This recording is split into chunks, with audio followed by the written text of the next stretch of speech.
Prosperity Creek, Montana Territory, October 1887. The air, thin and sharp, already carried the scent of the coming frost, a metallic tang that promised hardship. Inside the town hall, a single room smelling of pine sawdust and stale tobacco, the final verdict was being delivered not with a gavel, but with the quiet, pitiless finality of communal consensus. Anya Kowalski and her daughter Ara stood before the council of 5 men, a small island of worn wool and silent dignity in a sea of stern, weathered faces. Anya, a widow for 2 years, was an outsider twice over. First for her Polish tongue, which still curled around English words with a gentle awkwardness, and second for her poverty, which clung to her more stubbornly than the mountain dust. Her husband Rhys, a Welsh miner with hands like leather and a soul full of quiet geology, had been the buffer between her and the town's latent suspicion. He had understood the rock, the pressure, the deep time language of the earth. But a collapsed shaft in the copper mine had silenced that language forever, leaving Anya and 17-year-old Ara with nothing but a collection of his strange-smelling rock samples and a small, meticulously kept journal. The councilman, Mr. Harris, a man whose prosperity was measured in cattle and whose mercy was measured in cents, cleared his throat. The board has reviewed your situation, Anya. With winter coming and your lack of means, we cannot have you occupying the cabin on town charter land. It is needed for the new assayer. He was not wrong. They had no means.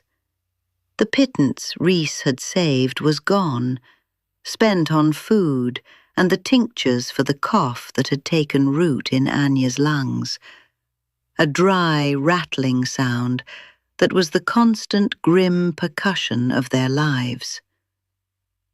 "Where will we go?" Anya's voice was barely a whisper.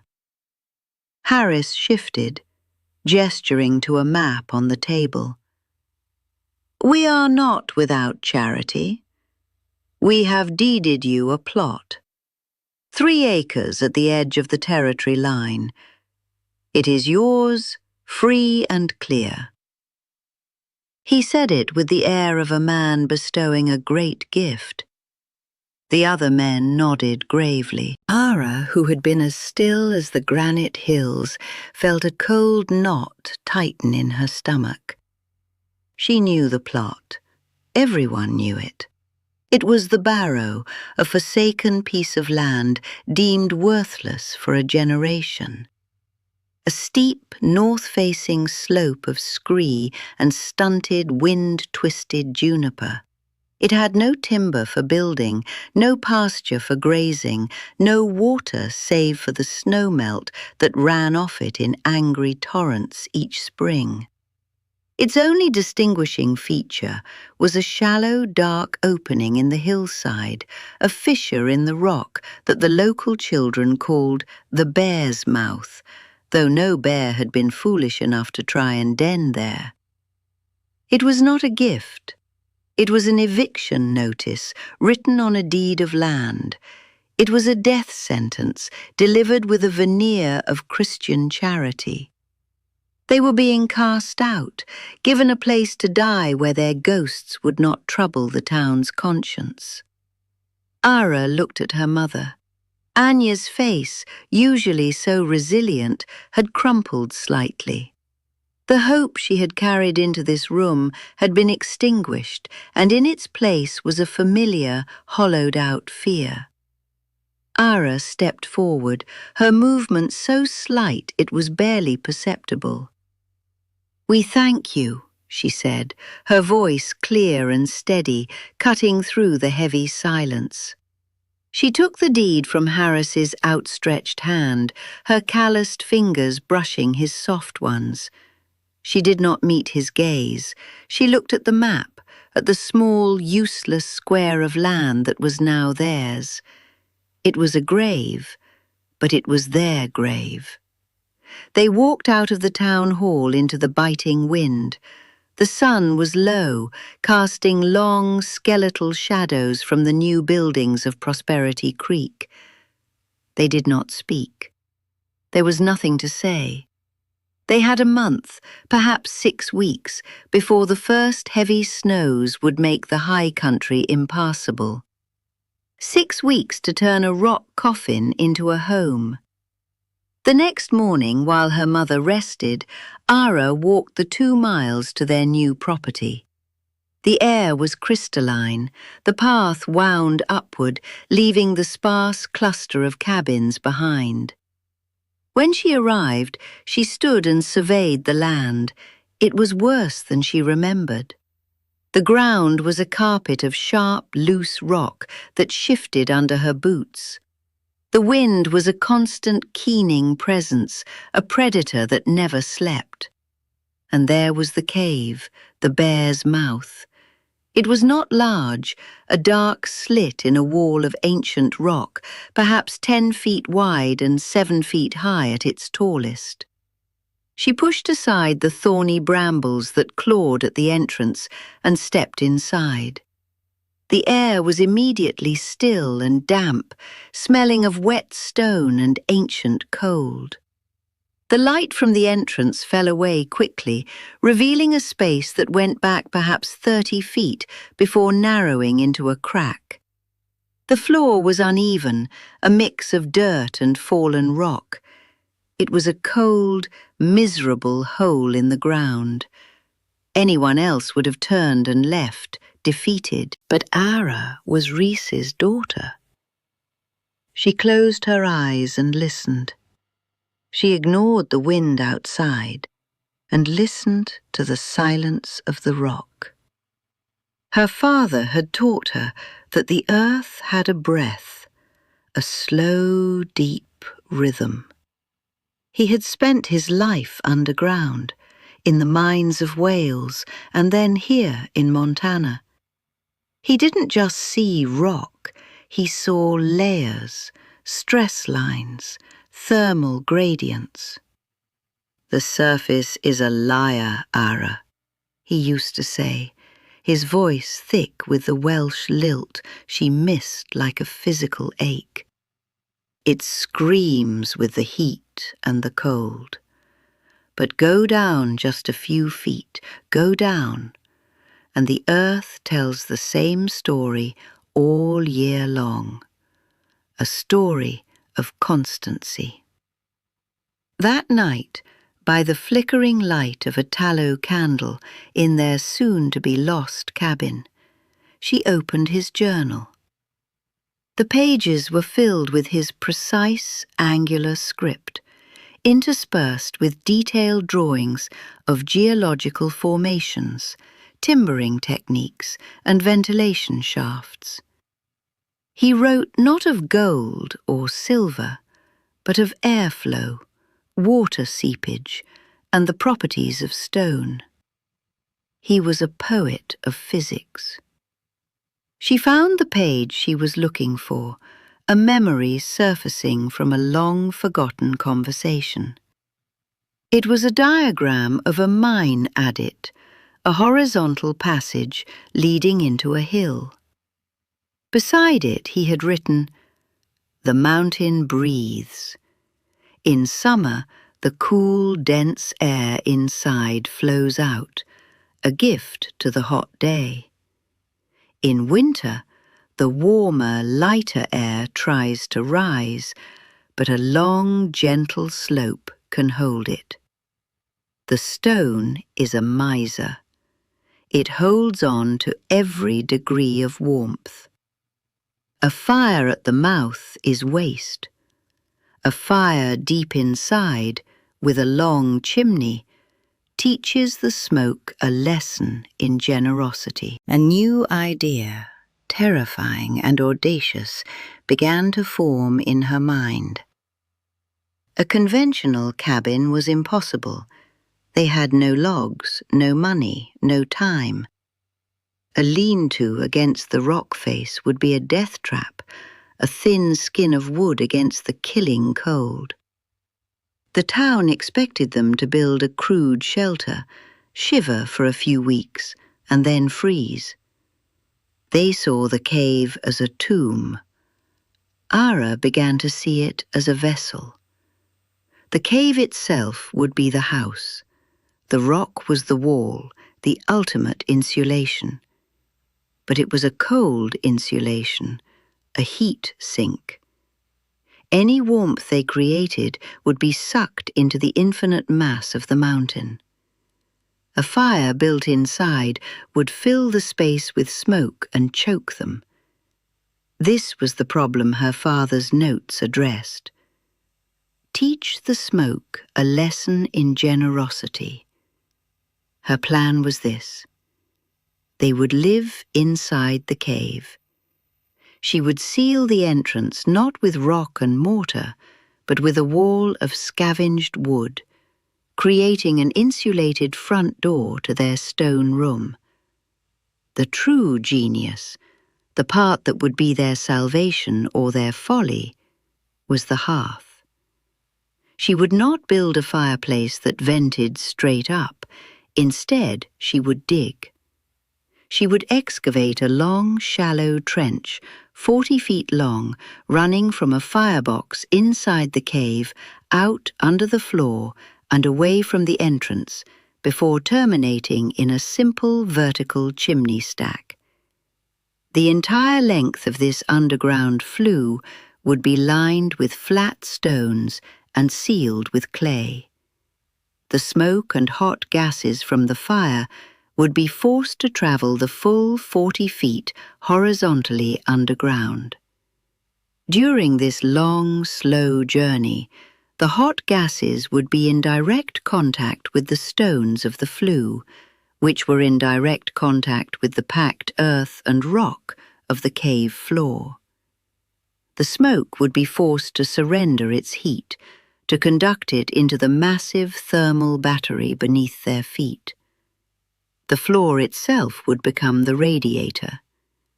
The smoke that eventually emerged from the chimney stack 40 feet away would be cool, having paid its thermal tax. They would be heating the house, not the sky. It was the work of a miner, not a carpenter.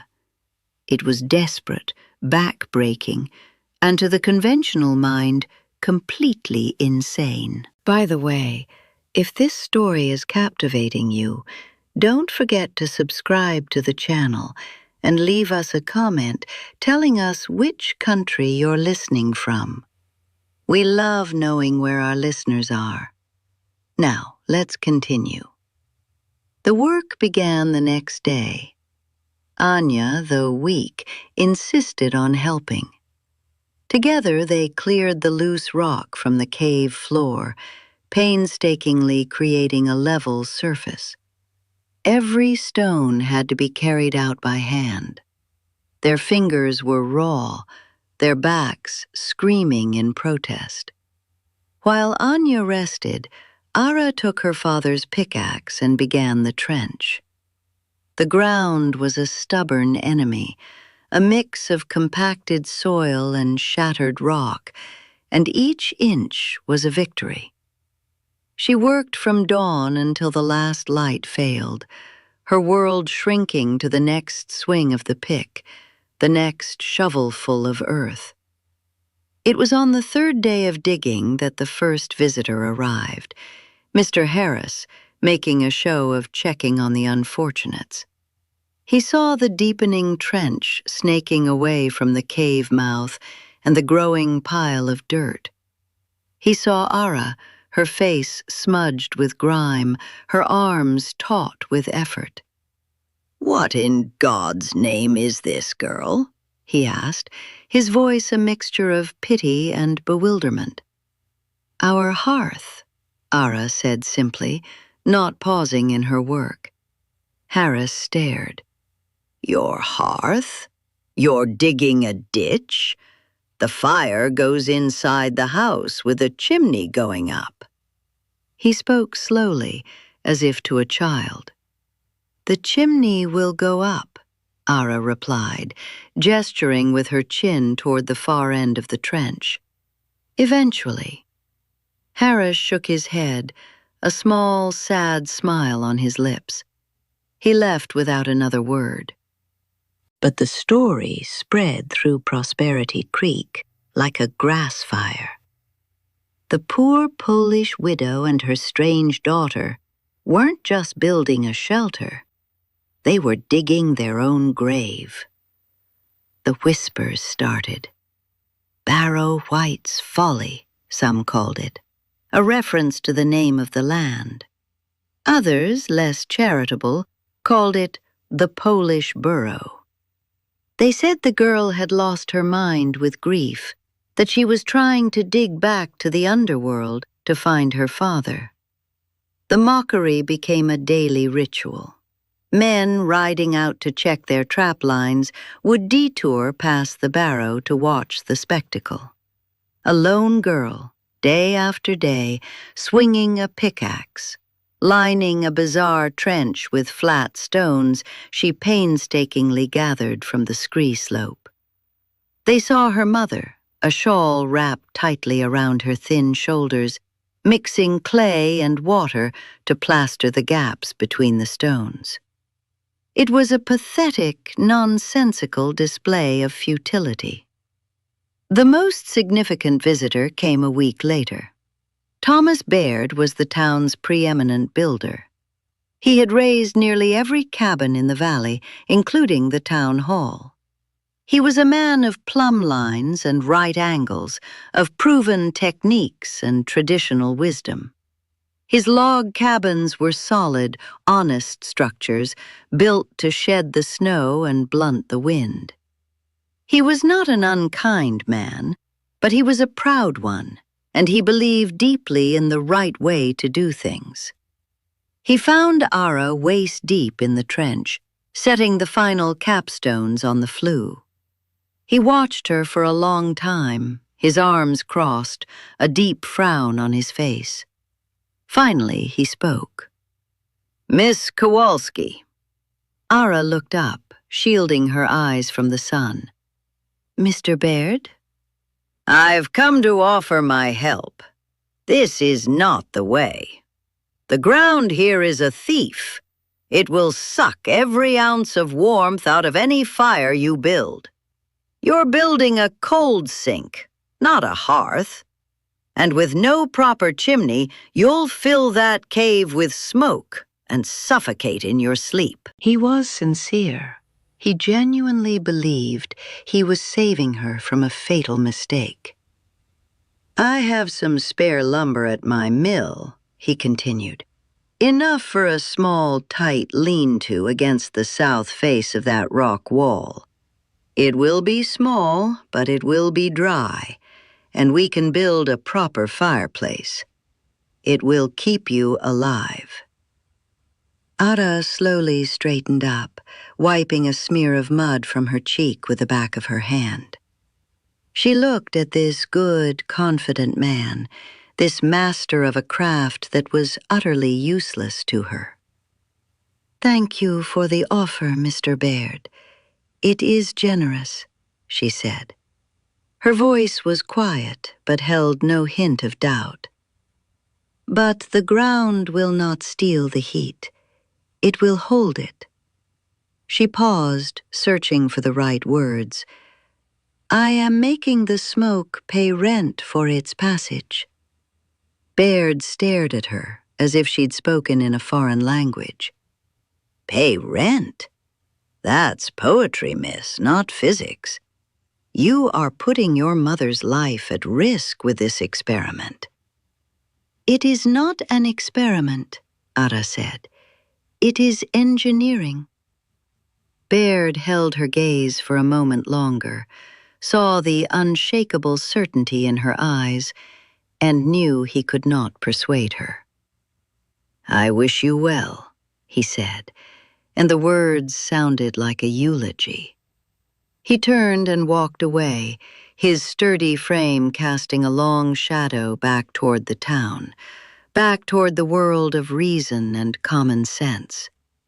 The narrative of Ada's folly was now cemented in the town's consciousness. Thomas Baird, the expert, had confirmed it. The girl was a stubborn fool, and her pride would kill them both. The town settled into a state of passive, morbid anticipation.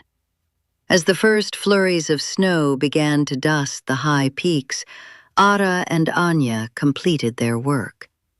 They had sealed the flue and buried it, packing the earth down tight. Inside the cave, they had built a small, efficient firebox from stone and clay with a heavy slate top that could be used for cooking. At the other end of the system, 40 feet away from the cave mouth, a simple 3-foot-high stack of stone and clay rose from the ground, looking like a misplaced gravestone. Their final, desperate task was to build the front wall. They scavenged wood from an abandoned barn in the next valley, a structure that had collapsed under the snows of a previous winter. They hauled the weathered planks one by one on their backs.